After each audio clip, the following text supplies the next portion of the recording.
Good afternoon, everybody, and welcome to the Five Stone Buildings webinar programme. We've just opened the link, so we're just waiting for a few minutes to allow everybody to join before we start.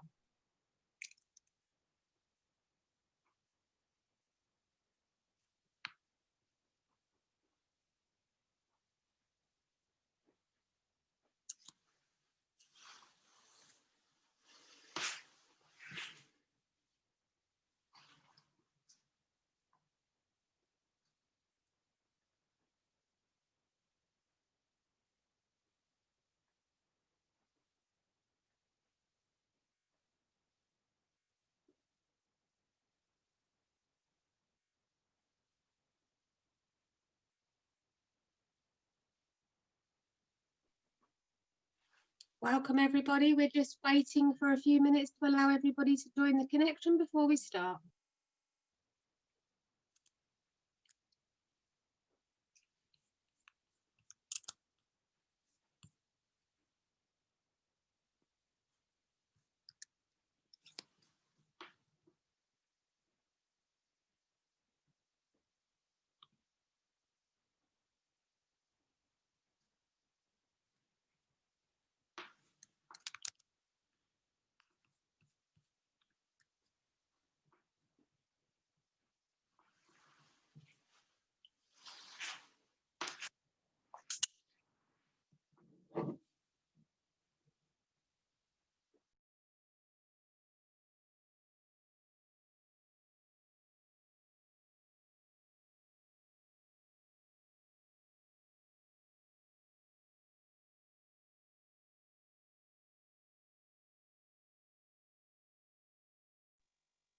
So good afternoon, everybody, and welcome to the Five Stone Buildings webinar programme.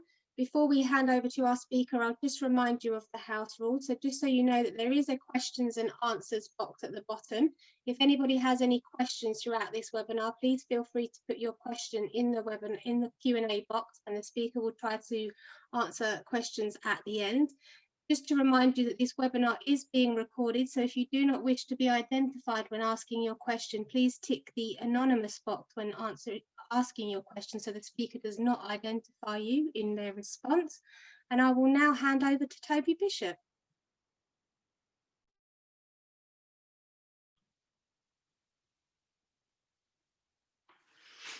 Hello all, thank you for joining us. Now, we're going to be talking today about essentially the removal of personal representatives and trustees. And I've broken the next 40 minutes or so into four different parts. So we're going to talk first of all about the overarching strategy as to removing people who are in these positions. The second topic is the source of the jurisdiction to remove. The third topic is the exercise of that jurisdiction, and finally, the way in which these claims should be presented. So, if we start with whether or not, well, let's start with the overarching strategy. The first question, so it seems to me, when you are looking at a possible removal application, is it's the same question as it is for any other decision that you're taking in litigation. What is the client's objective? Because before suspecting that there are grounds to get rid of someone and charging off to court and doing your absolute best in order to get rid of them, you've got to consider whether or not there's a different way of achieving that objective. Because it might be simply that your client needs the administration of the estate wound up. It might be that what they need is some money released from a trust to them for some purpose, or they might simply need a document executed or something. Now, many of those things can be achieved without necessarily removing the personal representative, and removing them is at times difficult, even if you think at the outset that you have very clear grounds to get rid of them.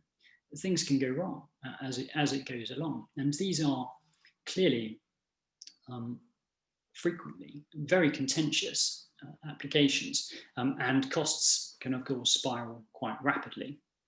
and your client can end up on the wrong end of them. So all I'd say is before going on to look at how it is that you're going to use this particular jurisdiction, the first step is to just think about whether or not you need to at all. Now, if you've decided that you do have to get rid of this person, then the next question is, what is the jurisdiction to do so? And that depends, of course, on whether you're looking at an estate or a trust. But there is the court's inherent jurisdiction. And so the inherent jurisdiction, quite often, you'll just see it put into the pleadings somewhere anyway, by way of alternative. Because if some technical reason arises, which means that you can't get in under one of the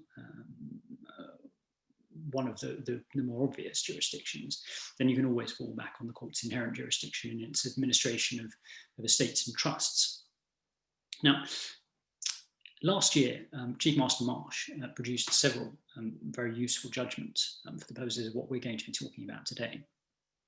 But in London Capital, handed down in December 2019, he explained that the exercise of the court's inherent jurisdiction to remove a trustee is exceptional in the sense that it is not a jurisdiction that is commonly exercised. In that case, he was looking at the alternative of a Section 41 application. So he says, because the power under Section 41 usually suffices, there is no basis, however, for adding a threshold test of exceptionality and the corollary that a strong case must be made out if the application is made under the inherent jurisdiction. Now, this is because the jurisprudence dealing with the exercise of the power, whether exercised under Section 41 or under the inherent jurisdiction, already has built within it adequate checks and balances. Now, the point that he was making there, or the point that was being made to him and he was rejecting, was that if you can't get in under one of the statutory grounds and you have to be relying on the inherent jurisdiction, you somehow have to meet a higher threshold. Now, he robustly disposed of that.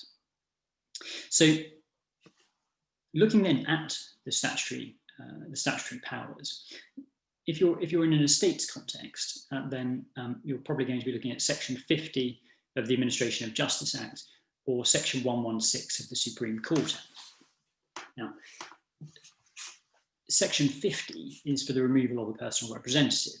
Section 116 is essentially the power to pass over somebody who is otherwise entitled to extract a grant. So there was an argument, and there still is, as to at which stage in the administration can you use which power. Now, in the decision of Goodman, which was a judgment of Mr. Justice Newey, as he then was, in 2013, he determined that because an executor derives their title from the will and the estate vests in them on the testator's death, then the Section 50 power can be used prior to there being a grant. But the same, of course, doesn't apply if you're talking about a personal representative. If there's an intestacy or if the will doesn't provide for an executor or none of the executors are available. If you're looking to pass over one of them, and it's before they've obtained letters of administration, you're using Section 116. If it's after they've obtained letters of administration, then you can use Section 50. Now, in a trust context, and of course, sometimes you'll be looking at a will trust, so you may be including this as well. Then you have the powers under the Trustee Act, 1925, and Section 41 will be the one that you'd be using most commonly. And you can appoint or replace a trustee if it is inexpedient, difficult, or impractical to do so without the assistance of the court. Now, there's a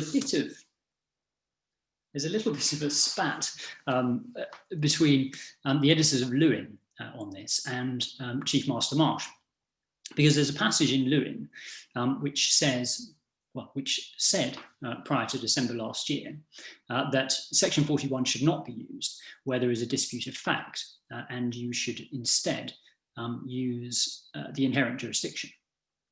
Now, Chief Master Marshal has referred to that passage in the authority that I've mentioned, London Capital, and he simply disagreed with it. So the backwards and forwards means that the editors of Louis have now included some explanation for the proposition that they make in that paragraph. But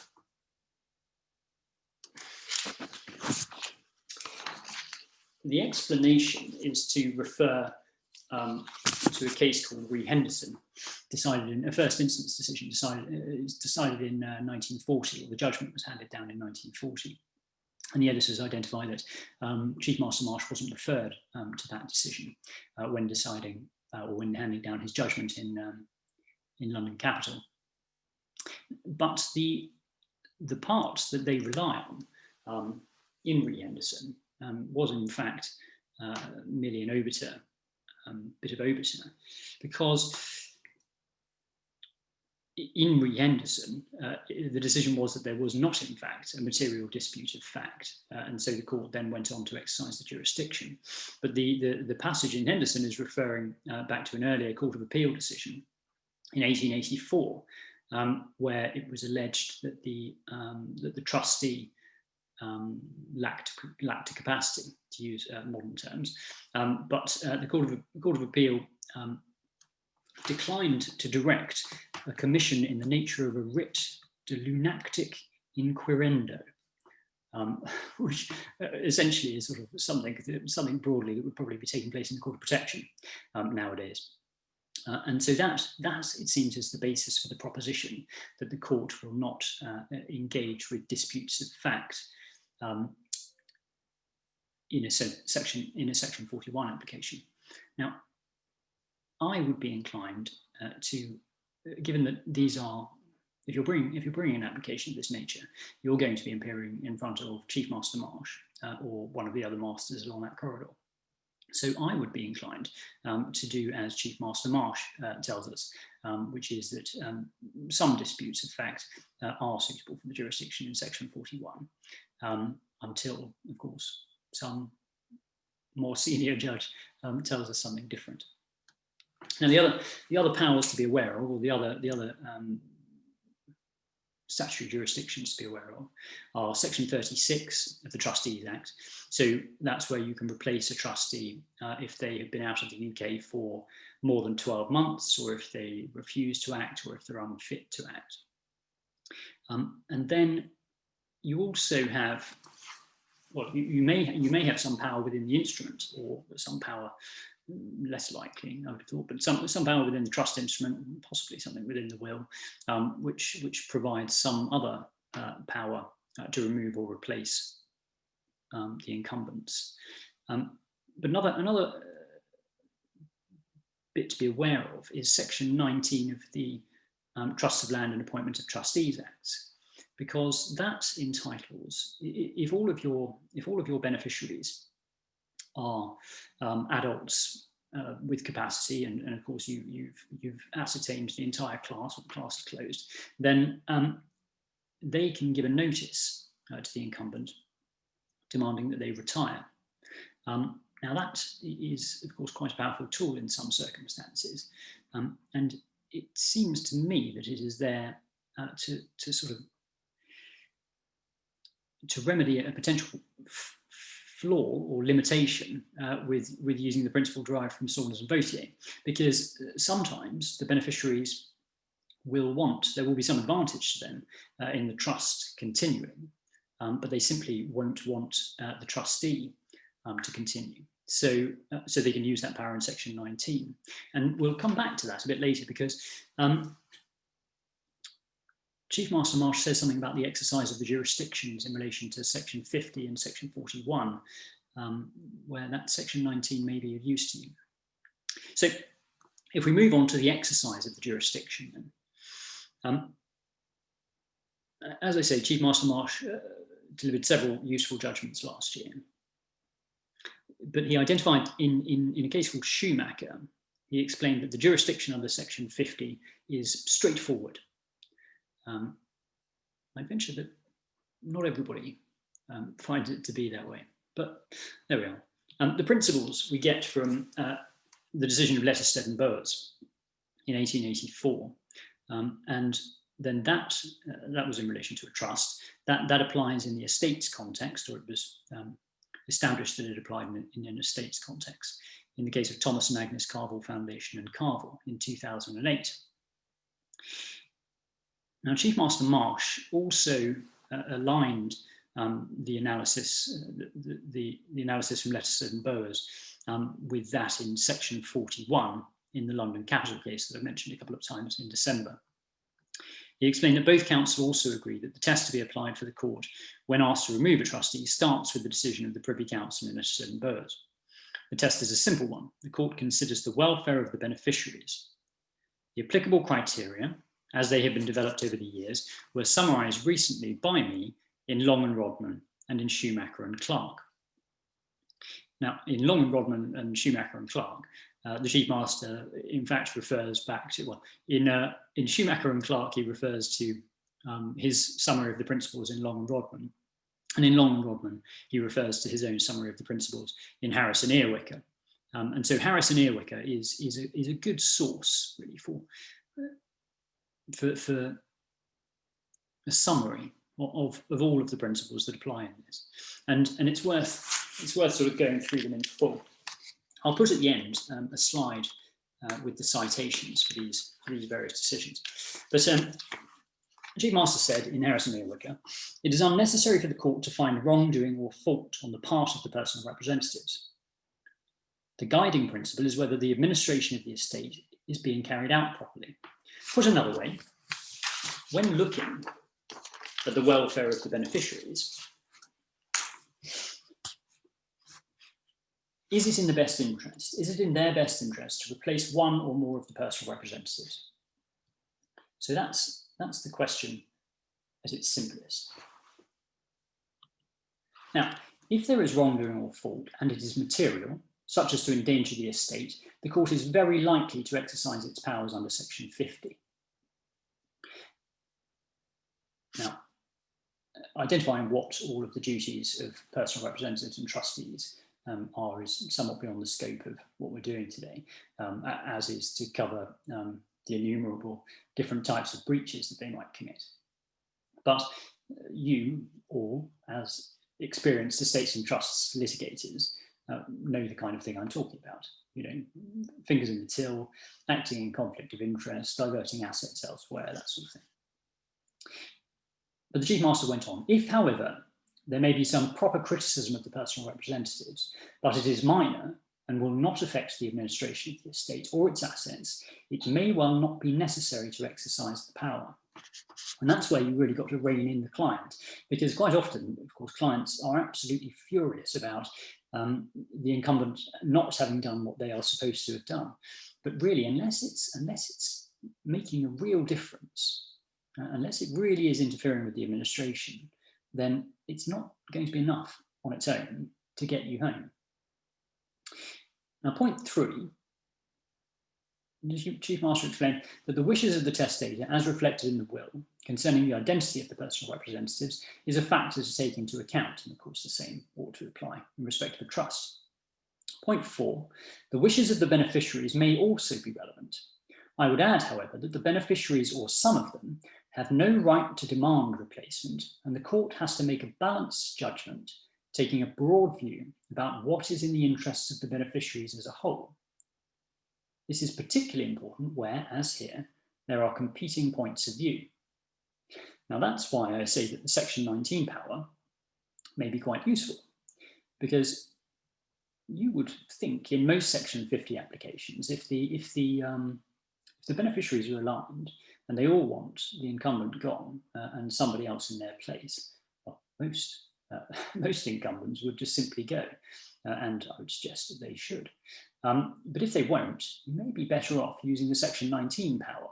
If the incumbent has not done something particularly onerous or damaging to the estate, or the sort of the tensions between them and the beneficiaries are not, in fact, preventing them from getting on with administering the estate or the trust, then the Section 19 power may in fact be your only way of getting it done. So point 5, the court needs to consider whether, In the absence of significant wrongdoing or fault, it has become impossible or difficult for the personal representatives to complete the administration of the estate or administer the will trusts. The court must review what has been done to administer the estate and what remains to be done. A breakdown of the relationship between some or all of the beneficiaries and the personal representatives will not, without more, justify their replacement. If, however, the breakdown of relations makes the task of the personal representatives difficult or impossible, replacement may be the only option. The additional cost of replacing some or all of the personal representatives, particularly where it is proposed to appoint professional persons, is a material consideration. The size of a estate and the scope and cost of the work which will be needed will all have to be considered. Now, on that last point, I'd make 2 points. First, in fact, I'll make several points. Firstly, that, so it seems to be, is quite often overlooked by people. If you don't have a particularly valuable estate or trust, it is not going to be worth having some highly experienced private client solicitor in an excellent firm in central London administering this trust or estate, because the costs of them doing so are not going to be proportionate. So quite often it's worth looking around to see if there is some competent and reliable layperson, effectively, a person who will not be charging. Now it's going to be quite often difficult to find that person where you have warring factions. And also it's a difficult tactical balance sometimes as to how to propose that person, because frequently at the stage at which you become involved, the relationship is broken down to such an extent that sort of element of human nature where the other side simply want to disagree with everything you say, irrespective of the merit in it, takes hold. So you just need to be a little bit sensitive. I mean, if you find a person who is particularly suitable, you just need to be sensitive to the risk that the other person may oppose them simply because you are proposing them. So find a way of doing it with some delicacy.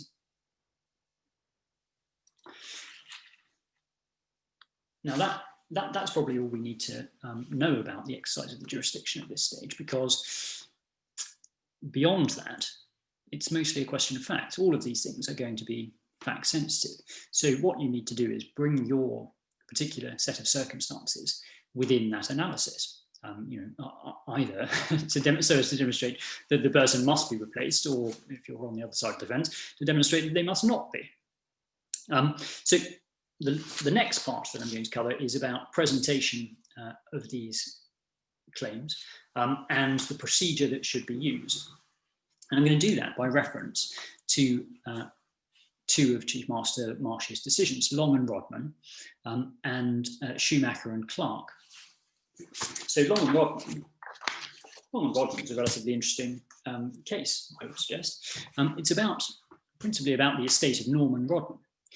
So Norman was married to Arlene. They had lived together in Mayfair from 1973, I think, until Norman died in 2008. He died a US citizen, but he was rather clearly domiciled in England. He had 4 daughters, which I'll refer to as the Rodman sisters. His estate was worth $134 million, and it was mostly comprised of certificates of deposit, which were payable to the bearer by London banks. He'd managed his affairs for decades through a network of offshore entities. He was particularly fond of Panama and Liechtenstein. And when you see a set of papers where a particular person has a keen interest in Panama and Liechtenstein, you immediately are drawn to the idea that there's going to be something relatively interesting about their affairs, and particularly their tax affairs. And so it was with Norman. As Chief Master Marsh explained, Norman displayed a strong disinclination to pay tax. Undoubtedly, he engaged in substantial tax evasion over an extended period. Now, when Norman died in 2008, he left a will, and by his will, he left his entire estate to his beloved wife, Arlene. But the Rodman sisters didn't act in accordance with that will. They took for themselves, well, essentially they took control of the entire estate. The Chief Master records in his judgment that they say they were unaware of the will. It is, I would suggest, to be read into the Chief Master's judgment that he was a little bit doubtful about a number of things that the Rodman sisters said. So the Rodman sisters continued to pay themselves $75,000 each month. They then put $15 million in an account for the benefit of their mother, Arlene. They paid $5 million to a friend of Norman's, and they paid $4 million to another associate of his. And then 11 months later, they split the remaining $109 million between them. One of the Rodman sisters went before a court in Switzerland, and she attested to the fact that Norman had been resident in Switzerland for 30 years and that he had died with no assets. Now, the Chief Master explained that could not have been made honestly, which must be right. Particularly this particular sister, having by that stage already received, well, certainly hundreds of thousands of dollars from her father's estate, which she said was effectively worth nothing, and probably by that stage several million. Then they found the will. And this triggered a sort of series of procedural steps, most of which are not really relevant for these purposes. There were applications to the Court of Protection in relation to Arlene. Mr. Long was appointed. Then Arlene later died. There was some further steps leading to his appointment as a personal representative of Norman's estate. The relationships between the Rodman sisters and Mr. Long became strained. Principally, they differed as to how to approach the position as to the liability to pay tax in the US, and it was undoubtedly a considerable liability. Now, it was a complex estate, but Mr. Long's costs by the time of the cost of the administration by the time of the hearing were more than £6 million, which the Chief Master thought was a sum that required some further investigation and clarification. Now, two of the Rodman sisters had also obtained a grant, or had since Mr. Long's appointment in relation to Norman's estate. They had obtained a grant in Arlene's estate, and they had sworn the value of it at £7 million. Now, that is a little bit surprising, given that she was the sole beneficiary of an estate worth $134 million. So the Rodman sisters had challenges in relation to their credibility and their suitability as personal representatives. But unfazed, they were applying for the removal of Mr. Long, an experienced, highly experienced and well-regarded partner specialising in private client work, and his substitution and their substitution in his place. So two of the Rodman sisters, one of them having appeared in the Swiss court, wanted to step into Mr. Long's shoes. Now, as the proceedings went on, the Rodman sisters slightly changed their position.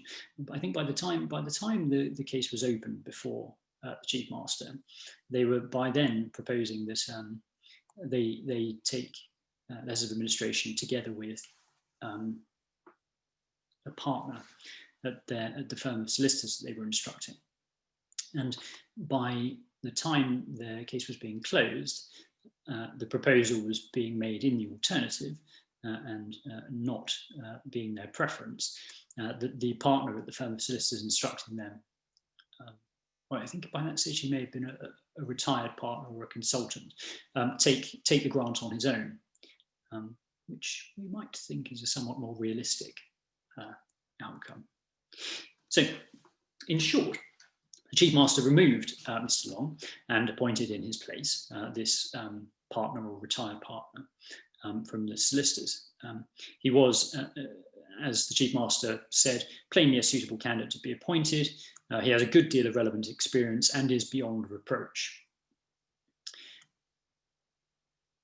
Now, the Chief Master made several, within his judgment, there are several points which are of general application. The Chief Master readily accepted that the wishes of the beneficiaries are relevant, but he concluded that it would be overstating the position to describe those wishes as a very powerful factor. Now, that, you might think that that is somewhat surprising, where you have, where all of the beneficiaries are adults with capacity and united in their view. You would think, and the only people entitled to benefits, you would think that it would be a very powerful factor, but it is not. And so that is why that section 19 of Talata jurisdiction remains useful in some cases. So a personal representative's conflict of interest does not need to be established to merit removal, but rather an outward appearance or a potential conflict could result in removal. Now, that the allegations being made in respect of Mr. Long were, I mean, in short, that he was negligent, or that those that he instructed were negligent, and that he had too close an association with the firm, and so that gave rise to a conflict of interest. Now, the Chief Master said, where the beneficiaries are able to make out complaints that warrant further investigation, the continued tenure of the administrator becomes untenable unless the complaints are trivial. Now, he found that the threshold had been met. There had, I think about 14 days before the final hearing of this case, the Rodman sisters solicitors had sent a 27-page letter. Yes, 2 weeks before. They sent a 27-page letter making numerous allegations against Mr. Long. And in essence, the Chief Master, although he was somewhat disappointed with the way in which the case had been presented on both sides, and we'll come on to talk about that in a minute, he felt that the allegations set out in that 27-page letter were sufficient to, as he had earlier said, warrant further investigation. And as a result, he was removed. So although the Chief Master would say a few months later, in December, in the London Capital case, that trustees will not be removed lightly, I would suggest that it's a relatively low threshold. Complaints that warrant further investigation. I mean, it's not,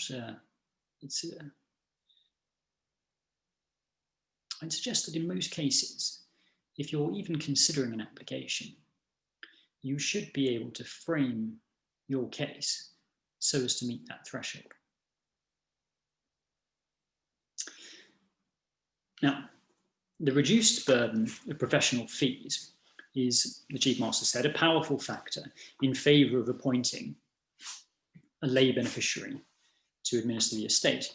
Now, that factor in this case was outweighed essentially by the conduct of the Rodman sisters. So they were clearly well-educated people, relatively appeared to be intelligent people, quite sophisticated people. But they had done a number of things which the Chief Master felt made them unsuitable to a position of such responsibility as that which they were seeking. So they'd made dishonest representations to a foreign court.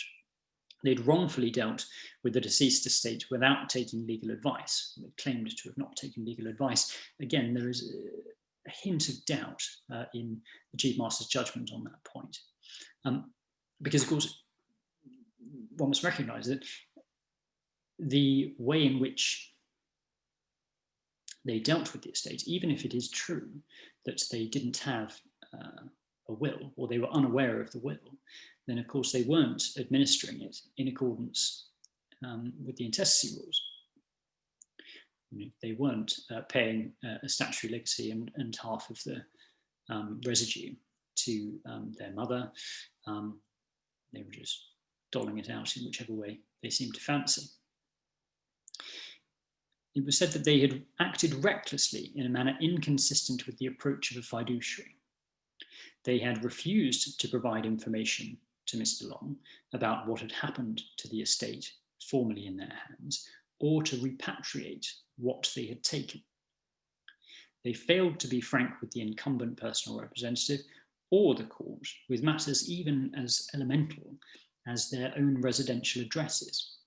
One of them was claiming to live, I think, in London, when at the time she was running a charity in Africa. Now, that was the reason why the Rodman sisters weren't appointed, and the partner from, I think, Macfarlane's was. But the Chief Master was very displeased with the way that the application had come before him. He explained that the need for the court to take a pragmatic approach to the jurisdiction has been disregarded by the parties, who have, on both sides, adopted an approach that is indulgent and wasteful.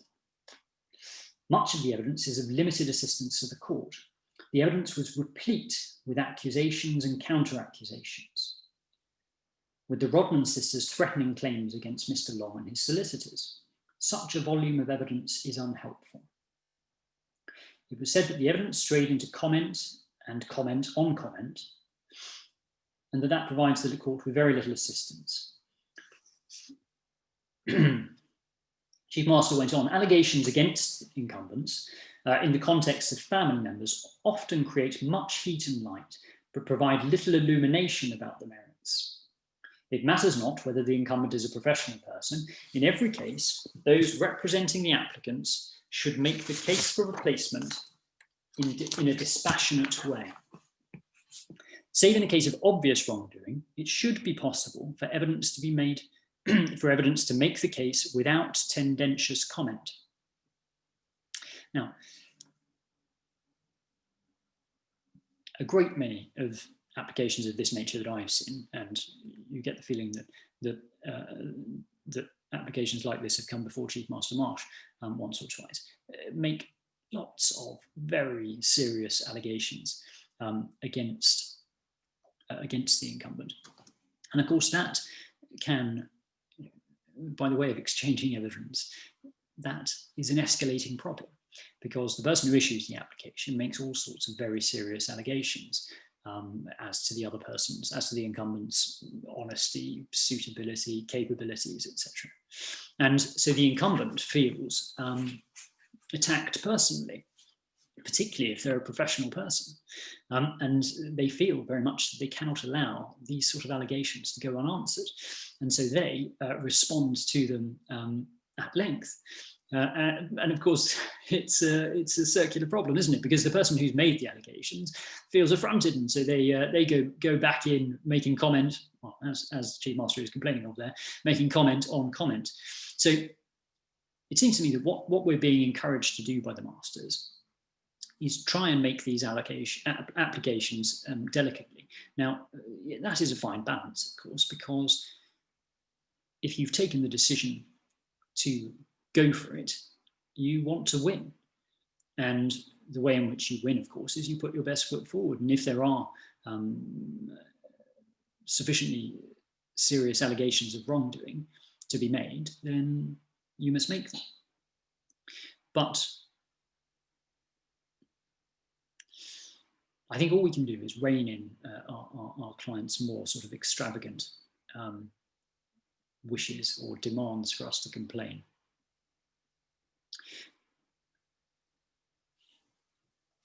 Now, the Chief Master made some more comments on the way in which, I suppose, in a sense, more positive as to the way in which we can present our cases rather than criticising the way in which they had been presented until now. So we can draw from it that primary evidence should be given. So rather than a solicitor, in most circumstances, rather than a solicitor filing evidence, effectively relaying their instructions and summarising sort of what has happened to date, if there is a witness who can give primary evidence as to a matter relevant to the removal or replacement of the incumbent, then get the primary evidence and give it. The court is not assisted by the evidence straying into partisan and tendentious comment about the incumbent, nor by comment on comment or comment on documents. Now, as to those 2 points, I gave a webinar a few weeks ago now, which was about witness statements. I mean, those are points of general application. Witness evidence should not contain comment. It should not contain comment, certainly it should not contain comment on comment, and it should not contain comment on documents. So you can find the commentary about, well, either watch my webinar, which might be entertaining for some of you, or you can, if you've got a copy of the white book, and you will do if you're listening to this, then paragraph 32.4.5 is the bit about that. Now, the volume of witness statements, of witness evidence, should be curtailed. In this case, there were more than 200 pages of witness statements on this application for removal. Now, curiously, in this application, the Rodmans side, they had put forward evidence of their suitability to act for the purposes of CPR, Practice Direction 57A. But it was their own evidence of their own suitability to act. And the Chief Master said it should be obvious that evidence of fitness to act for the purposes of CPR, Practice Direction 57A, should come from someone other than the person who is proposing to act. Now, where joint replacements are proposed, each of them should give evidence, evidence should be given of each one of them's suitability to act, but they, the Chief Master felt, should give evidence of their ability to work together with one another. So I think, I would have thought in many cases that would be relatively straightforward. I think in this case, it was slightly more nuanced because of the incredibly high regard or because there was absolutely no doubt essentially about the suitability, qualities and honesty of the professional being put forward, whereas there were very, very grave doubts about the suitability, quality and honesty of the lay people proposing to work together with him. Now, the final point that I'd make in Long and Rodman, or the final point that the Master made that I want to refer you to, is that if the beneficiaries want a professional personal representative to retire, then the incumbent should usually consent, subject to their being provided with an indemnity and the appointment of a suitable replacement. So if the beneficiaries are not proposing a suitable replacement, then the incumbent themselves should do so. So I think that's an important point to have in mind. You know, why was Mr. Long fighting this? You might think. You know, so if he's at one of the extremely well-regarded London private client firms, he may as well propose that he be replaced by an equally suitable person at another firm. The trouble is fighting it gives in this context, fighting it gives the very strong impression, at least to the uninterested reader, which is me, that there was something to hide. You know, all sorts of allegations of negligence are being made, and you are fighting your replacement by a professional PR, by a professional PR. It sets off alarm bells. Now, the next decision we'll look at is Schumacher and Clark. And so the Chief Master heard Schumacher and Clark just 7 days after he handed down the judgment in Long and Rodman. So you can tell he had a bit of a bee in his bonnet about the way in which these applications were being made. This concerns the estate of Dame Zaha Hadid, the renowned British Iranian architect. And there were essentially two issues before the court. The first was whether or not the application should, so this is just a preliminary hearing, whether or not the application should be tried by a master or by a High Court judge. And the second was whether or not the witness evidence at the trial or at the final hearing, well, the trial, in fact, because it was by way of Part 7, should be given by way of live evidence with cross-examination, or whether it should be on written evidence. Now, to put it in context, the claimant, Mr. Schumacher, he was Zaha Hadid's business partner, and there were 4 defendants. They were 2 of her friends, her niece. I can't remember who the other person was. There we are. The estate was worth not quite as much, perhaps, as Norman Rodman's, but it was worth 67.25 million.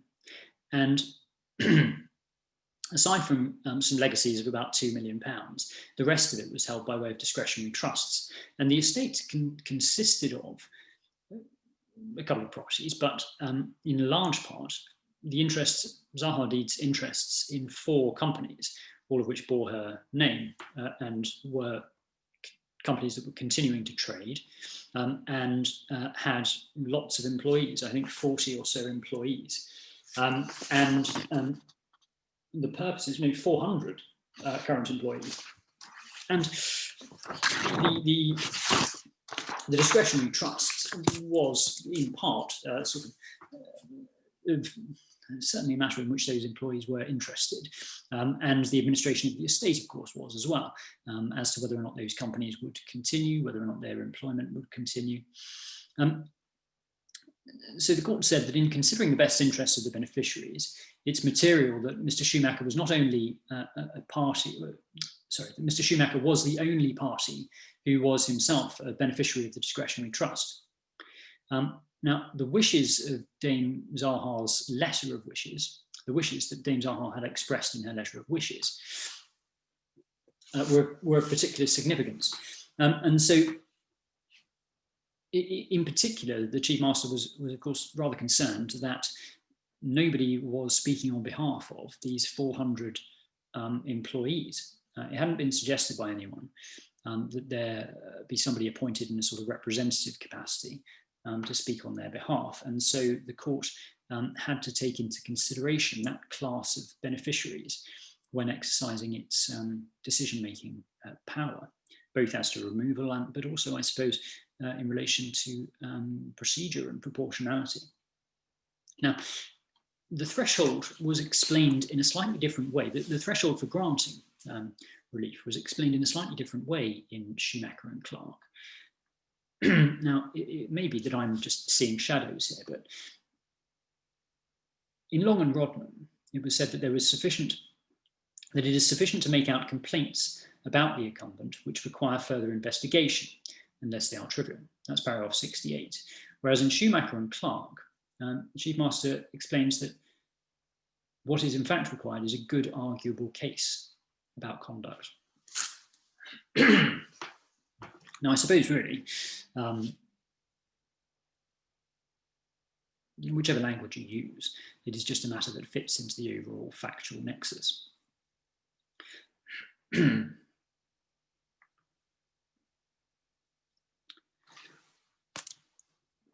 Now, the Chief Master made a number of points, which it seems to me are quite important for the purposes of these applications. He explained that although the claim is between the executors and trustees on the one part and the beneficiaries on the other, it is only in part about them. It is primarily about the estate or the trusts, seen separately from the persons who are its custodians and the beneficiaries. As I have said, the claim is not an ordinary in personam claim. Now, that's a difficult concept to explain to most clients.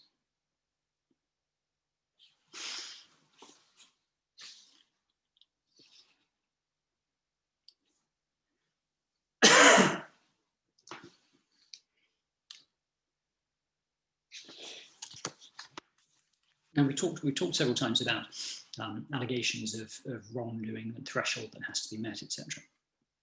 And of course, that will often be a very important part of these claims.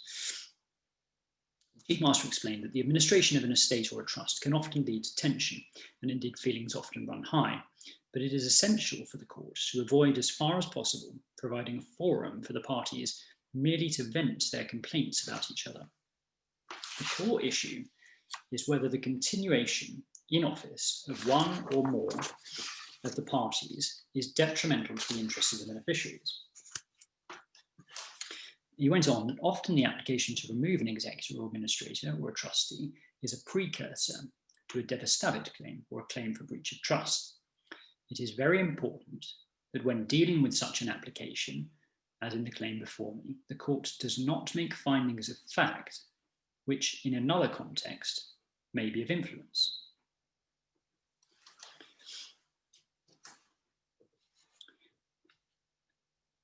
Now, that almost brings us back to the question in Lewin, or the tension between Lewin and the London Capital case. Will the court resolve disputes of fact, or will the court exercise the jurisdiction where there are disputes of fact? Well, it would seem to me that the court will and should exercise the jurisdiction where there are disputes of fact. It's not quite sort of the summary judgment or even the strikeout type test. It's something else. Are there grounds for a complaint about the incumbent's conduct which are not merely trivial or fanciful? Merely because the incumbent may dispute the complaint made about him would not seem to me to be a natural reason for refusing to exercise the jurisdiction. Clearly, the Chief Master is contemplating there being subsequent actions, trying the devastavit or the breach of trust claim. And that must be right, because quite often people try to really sort of shoehorn the devastavit claim or the breach of trust claim into their removal application, whereas it is going to be far cleaner and far easier in most situations to remove the incumbent first and then get on with whatever claim it is that you have against them.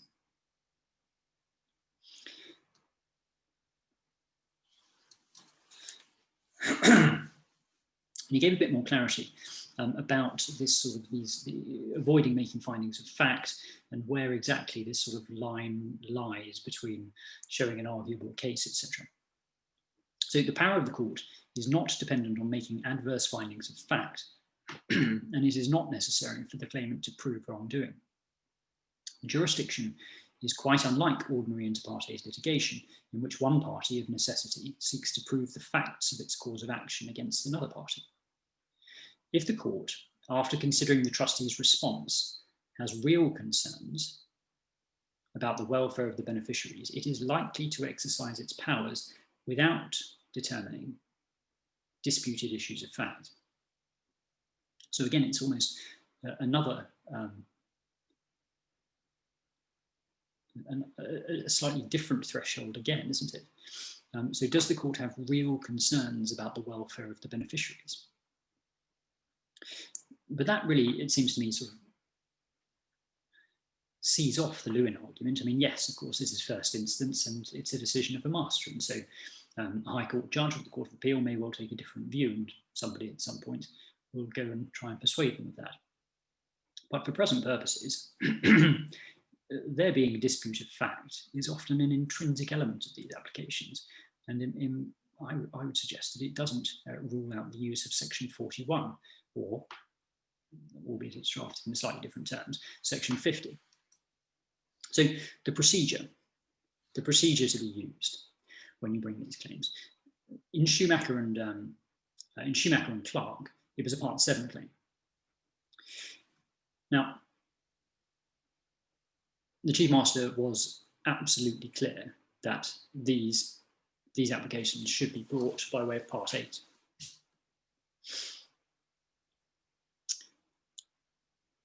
Now, he explained, he was clearly had wanted to lay down an absolute rule on that point. And so he explained that unlike claims pursuant to the 1975 Act, CPR 57 does not expressly require Section 50 applications to be commenced using Part 8. He suggested that the Rules Committee review the position.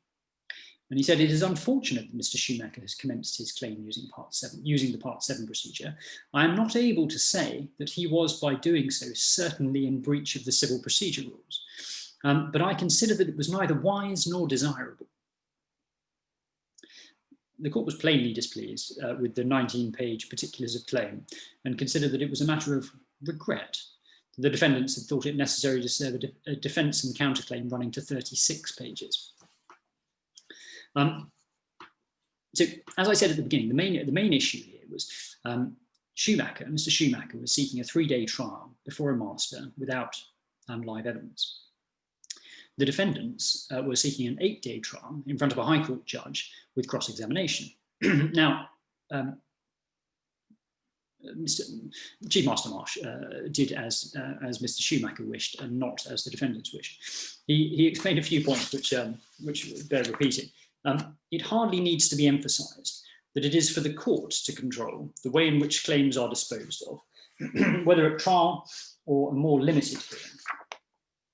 It is not open to the parties to demand a full trial or to demand a certain number of days for a trial, and the allocation of the court's resources is a matter for the court to determine.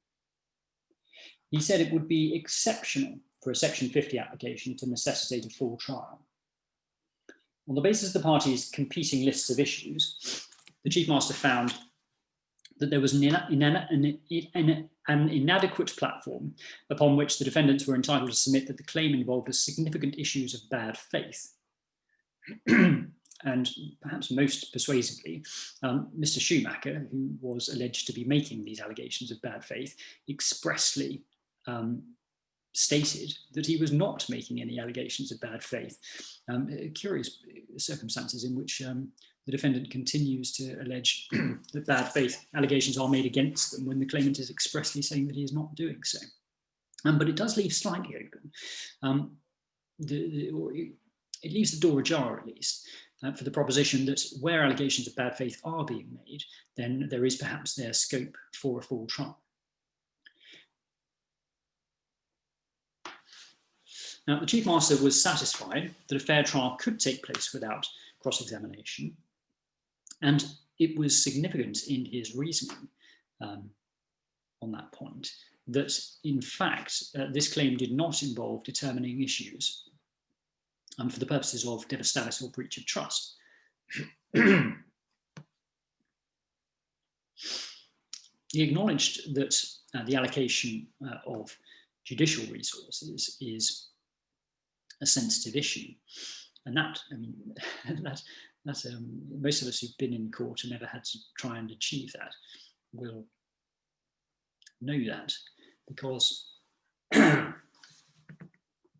saying to a judge, effectively, you're not good enough, we want a bigger judge, is an awkward thing to say, and it doesn't sit very well with most judges. But he explained that it is not as simple as suggested. The reality is that if the matter was referred to a High Court judge, it is rather likely that it would be heard by a deputy High Court judge. Whereas, within London at least, the jurisdiction, if not the preserve of the Chancery Masters, is exercised by the Chancery Masters in the vast majority of cases. It is an area in which Chancery Masters have a considerable degree of experience, and he could see no reason to release it to a judge. And that's going to be the experience of almost all of us, I should think. I can't think of one of these that I've done where I have suggested that it should go to a High Court judge. It is the work of the masters. So the estate, he said, was not especially large, 67.25 million. And it's common for Chancery Masters to deal with estates and trusts, which are often of far greater value. Perhaps he had in mind Long and Rodman from a week earlier. One bit that I particularly liked was that the notion that fame or celebrity of itself brings with it an entitlement to a trial by the senior judiciary is not one that the court recognises. And also, applying the overriding objective, I suppose, in a more traditional way, the Chief Master was able to hear the case 6 months sooner than a High Court judge. And so that was a powerful factor in his analysis. So, drawing all this together,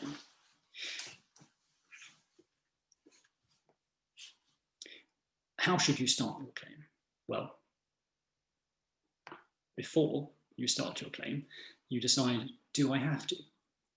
Because there are risks with bringing these claims. You can see simply from all the factors identified by the Chief Master in the Wicker case that this is a nuanced jurisdiction, and you may lose even if you have good grounds for complaint against the incumbent. So if you can get it done a different way, then why not? You know, if you have a sort of slam dunk administration action which can achieve your purpose, better to do that. And also, if you have a particularly incompetent or recalcitrant or dishonest incumbent, what you might want to do is to have several sort of easy hits at them where you know that you're going to win and you know that you're going to get your costs and you can soften them up and do that a few times, and they may well accept that they need to be replaced. So that's the first question. Do you have to? I mean, sometimes the client simply says, I want control and I don't like that person. In which case, after the exercise of your own professional judgment, you get on with it. Now, if you're issuing, then you issue with Part 8.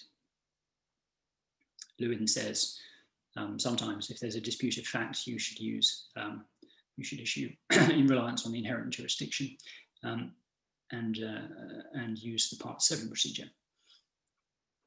That would not be my preference at the moment until somebody more senior than the Chief Master tells us that we have to. But you will usually include the inherent jurisdiction as an alternative jurisdiction for in order to achieve the remedy that you're seeking. If it's a trust, you're mostly going to say Section 41 and the inherent jurisdiction. If it's an estate, you're usually going to say Section 50, the inherent jurisdiction, unless you don't have an executor and it's before the person has a grant, in which case you're applying under Section 116. But keep in mind, Section 19 Tilata, much underused. Now, the evidence should be presented concisely. Avoid all that stuff that we were talking about, the comments, the comment on comments, the comment on documents, the tendentious remarks, the heat and the light, which provides no illumination. Keep it as short as you realistically can. Now, these applications will continue to be the preserve of the masters until somebody appeals one from a master and gets a different sort of instruction from a High Court judge or the Court of Appeal. Now, parties want to steer away, so far as possible, from proving disputed facts, because if you as the applicant simply don't need to. All you need to show is an arguable case or some serious grounds really for the court to want to protect your beneficiary's interests. If you're the incumbent, well, if the other side have met that threshold, or you suspect they have met that threshold, then go. Go with the professional that they are proposing takes over from you, or if they're not proposing one, then propose one yourself. And if you don't go, well, you could be on the hook for a very large cost bill. And then, of course, the most important thing to remember from all this is that it doesn't matter how famous any of us get, how much celebrity we achieve, it's still not going to get us a High Court judge for our trial. So I'll share my screen now so that I'll just put up the the authorities that I've been mentioning.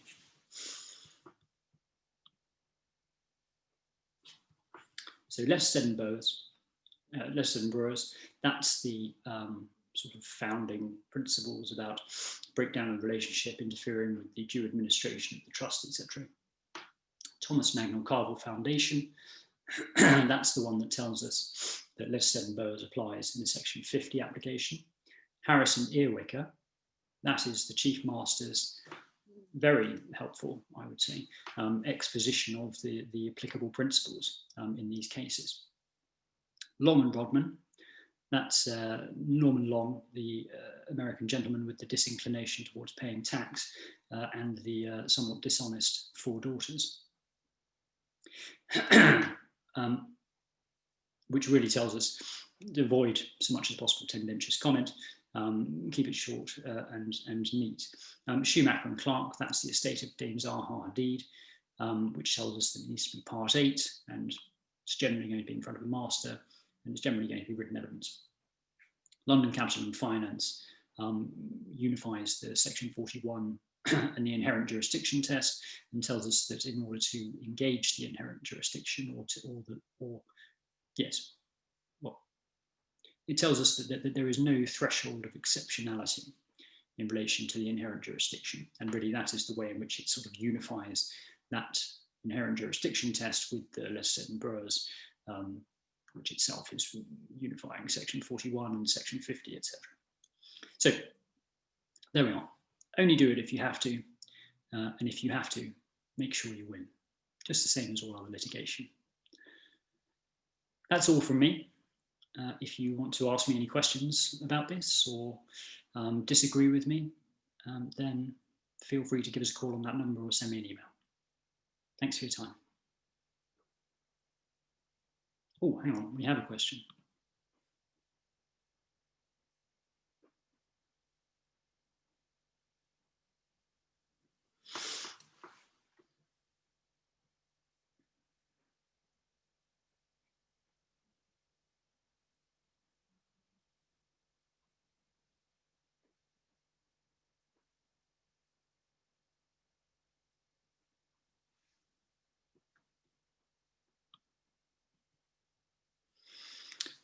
So we have 2 questions.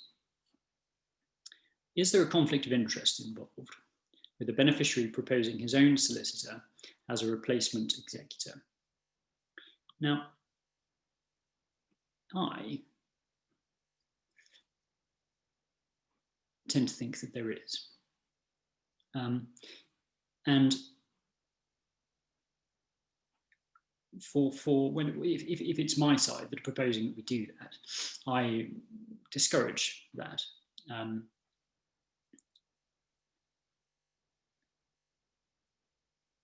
Well, I particularly discourage that if the other side are opposing it, because I think it just, it introduces a greater risk that you may not succeed in your application. And so why do it? You may as well find some other capable person to do it instead. In fact, one other point on this, sometimes if you're met with the proposition that this estate or trust ought to be, that the replacement should be a lay person, or rather that the lay incumbent should continue in favour of the appointment of a professional on costs grounds.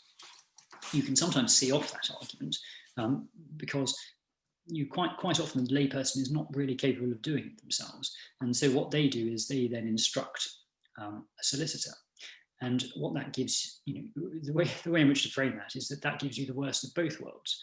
What you essentially have is a layperson in charge, so a person who doesn't properly understand their duties and has no experience of doing this kind of thing, whilst you're incurring all of the fees of the professional.